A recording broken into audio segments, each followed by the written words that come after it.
bienvenue à toi qui en cet instant écoute ce podcast. Je m'appelle Patricia Verneret, je suis auteure, formatrice par la voix et coach de vie.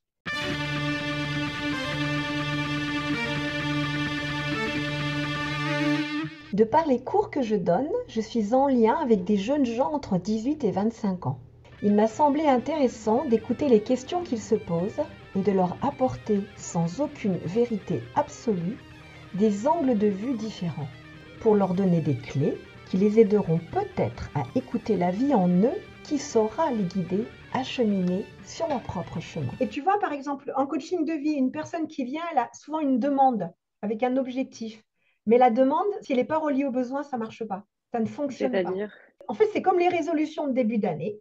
Je vais arrêter de fumer. Bah ouais, puis ça ne marche pas. On se demande bien pourquoi. Parce que quel est le besoin qu'il y a dessous? Et le besoin, ça peut être, c'est une idée, ça peut être là, en fait, il est temps que je prenne soin de ma santé, j'ai besoin de prendre soin de ma santé. On n'est pas dans je veux arrêter de fumer. Arrêter de fumer fera certainement partie des choses à mettre en place, mais ce n'était pas l'origine de la pulsion, de l'impulsion. Et souvent, mon job consiste à interroger, et souvent les personnes sont hyper étonnées de poser un objectif qui n'est pas forcément celui qu'elles avaient pensé en arrivant. Et quand c'est comme ça, le changement, il est réel et profond. Quand c'est un changement qui n'est pas relié aux besoins, souvent, ça fait des allers-retours. Ça va pas, ça marche, mais ça marche plus. Enfin, tu vois, il y a beaucoup d'insatisfaction parce que ce n'est pas la réalité. Ça peut être, par exemple, une injonction de la société, alors qu'en fait, toi, tu n'as pas envie. En fait, bah, si tu n'as pas envie, ne le fais pas. non, c'est vrai, Hein. c'est vrai. Et donc, ça peut être te conformer à quelque chose, etc. C'est la pointe de l'iceberg, la demande. C'est valable pour tout, quelque part. Tu vois, quand tu éprouves le besoin de bouger, interroge-toi, quel est le réel besoin? Parce que peut-être que c'est pas de bouger, c'est peut-être juste la pointe de l'iceberg. C'est peut-être juste comment ton mental a traduit ça en disant, bah tiens, ça va pas, change de travail, ça va aller mieux. Puis là, tu changes de travail et ça va pas mieux. Parce que les choses, elles viennent d'ailleurs, par exemple. Mais c'est juste pour te montrer que si c'est pas interrogé, si c'est pas questionné, c'est l'apparence, quoi. C'est comme l'apparence du corps, quoi. C'est l'apparence, c'est pas la vérité. C'est pas la réalité de la personne. Donc, c'est toujours important de relier et de voir si tu es toujours en phase avec tes besoins profonds. D'accord. Et est-ce qu'il y a des outils pour, parce que il y a des situations où ça peut être difficile, par exemple, de définir ses propres besoins. Alors, ça peut paraître un peu stupide, mais je pensais, par exemple, hier, je discutais avec un ami. Il n'arrive pas à définir ses besoins qu'il aurait pour, par exemple, entamer une conversation, même juste pour devenir, pour se stabiliser, tout simplement. C'est vrai que c'est une question que je me suis posée. Je me suis dit, mais comment on fait si, par exemple, un jour, on ne sait pas ce dont on a besoin, mais on sait qu'on a envie de changement? Bah, fais-toi accompagner. Et pourquoi je dis ça? C'est pas parce que c'est pas pour vendre mon truc, tu vois, ma salade, parce que je suis coach de vie et j'accompagne les gens. C'est pas par rapport à ça, c'est qu'en fait, quand on réfléchit, on réfléchit avec son problème. Tu vois, comme tu disais tout à l'heure, quand tu te promenais, tu dis, ah, mais il y a un bâtiment, je ne l'avais pas vu, pourtant je passe tous les jours. Ben, c'est la même chose avec ses propres besoins. C'est-à-dire que tu es dans ton truc, tu n'es pas réellement en train de regarder, tu es juste en train d'extrapoler ce que tu connais déjà. Donc, du coup, tu tournes en rond. Et généralement, en coaching, c'est ce que j'explique souvent. D'un seul coup, il y a une fenêtre, mais elle a toujours été là, la fenêtre, mais ils ne la voyaient pas. Et du coup, d'entendre des mots de l'extérieur ou d'entendre une formulation différente, ça va ouvrir ta réflexion.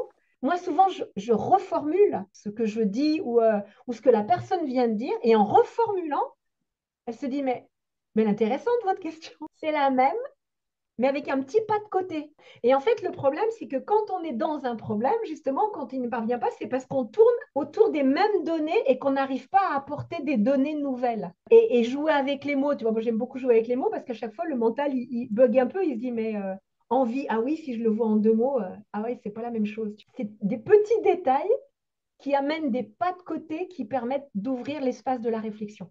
On est dans une façon de réfléchir, bah, on réfléchit toujours de la même façon. Tu vois, c'est le fameux, tu te rappelles l'exemple du rond-point que j'avais donné? Oui, Bah, à l'intérieur de soi, c'est la même chose, c'est-à-dire je suis là, je tourne en rond avec les mêmes données et A, B, B, A, B, je comprends pas, j'arrive à la même chose. Bah oui, parce que mets-toi en 3D pour voir ce qui se passe, tu vois, en fait, voilà. Donc, il n'y a pas assez de recul et notre propre regard n'est pas objectif.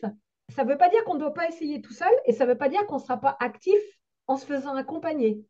Mais d'un seul coup, ça va ouvrir des perspectives ou une réflexion que tu n'aurais pas eue auparavant. Tu vois, comme là, ce que tu expliquais tout à l'heure, en revenant dans tes sensations, bah, tu as découvert quelque chose de différent autour de toi, mais ce qui était autour de toi a toujours existé, Oui, non, c'est vrai, c'est vrai. mais tu ne le voyais pas. Quand on tourne en rond, c'est qu'on a les mêmes données et en effet, tu sais, on change l'ordre, mais c'est toujours les mêmes données.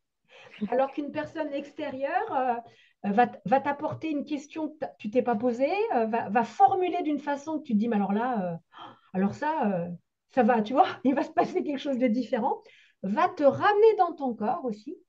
Ok.